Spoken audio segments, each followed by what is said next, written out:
इस वेले असी गुजरांवाला दे एक सस्ता बाजार में खलोते हाँ ते असी अज महंगाई के उत्ते गल करांगे ते गल करांगे महंगाई की ते देखांगे कि गरीब लोग गरीब आवाम नूं रिलीफ कितना कुछ मिलिया मिलता भी है कि नहीं मिलता। ते आओ नाज़रीन असी चलने हाँ दुकानदार को ते उन्हां नूं पुछने हाँ कि महंगाई का की अदाला करते हैं। जी अस्सलाम वालेकुम। वालेकुम सलाम। भाजी मंडी सौदे बड़े महंगे ने ते गवर्नमेंट ने चाहिए पिछले तवज्जो करनी। जनाब ठीक है और तबीयत से सब ठीक है। तुसी ये दसो कि ए लेडीज फिंगर किस भाव बेच रही है? 80 रुपए किलो। ए जड़ियाँ गाजर ने 40 रुपए किलो।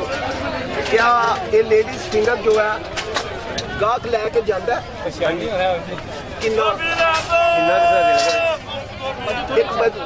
एक कस्टमर दे 10 बच्चे ने ये 80 रुपए किलो में उसकी कैपेसिटी नहीं खरीदन की तो की करेगा?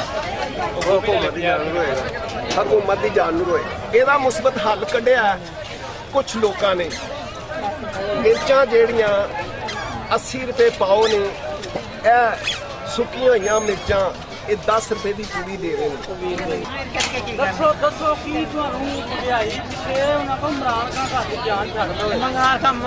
फरोख्त कर रहे हैं जो कि तोड़ है उनका, मगर ये भी बड़िया महंगियां होनिया नहीं।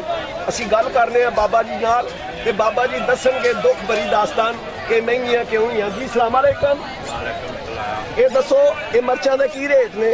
रेट 90 रुपए पा बेच रहे हैं जी। पीसी हुई मिर्च, दली मिर्च किस तरह? ये भी कोई बेसन किस तरह देंदे हो? अलमिता के जिदे नाल महंगाई घट सके ते गल करांगे ऐसा को दसणगे। अस्सलाम वालेकुम। इत्थे की खरीदन आए हो? प्याज धनिया गंढा। ये कितना महंगा हो गया? बड़ा महंगा हो गया। क्या खरीद की कैपेसिटी है वे? इमरान खान नूं की आखना चाहते हो अपने सदर नूं? इमरान खान से की रही है बह के उनकी इमरान खान ने बिजली महंगी, टमाटर महंगे, मिर्चा महंगियां, सब्जी महंगी। अगर टमाटर लेने तो सब्जी नहीं आती, जे मिर्चा लेने तो टमाटर नहीं आती। अगर 500 सारा सौदा लैके टोटे तो 500 2 सौदे सिर्फ आए ने प्याज ते थूम आए।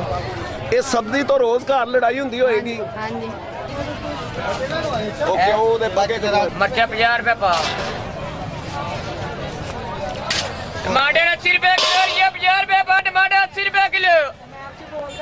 और बाजी आवाम दियां जिन्हां ने महंगाई के दौर च भी अपना जज्बा शहादत नहीं छड्डिया, क्योंकि ये भी एक जज्बा शहादत है कि 80 रुपये पा हरी मिर्च इन्नी महंगी होवे ते जिहड़ी हर हांडी तो बगैर गुजारा नहीं। इत्थे आने वाले लोग अपना रोना तो रोंदे नहीं, दुकानदार अपना रोना रोंदे नहीं, मगर ये महंगाई किस तरह हुई, क्यों हुई, ये हुक्मरान ही जानते हैं या महंगाई करने वाले। कैमरामैन राणा इकबाल के नाल यकूब नायक, नशकारा पंजाबी, गुजरांवाला।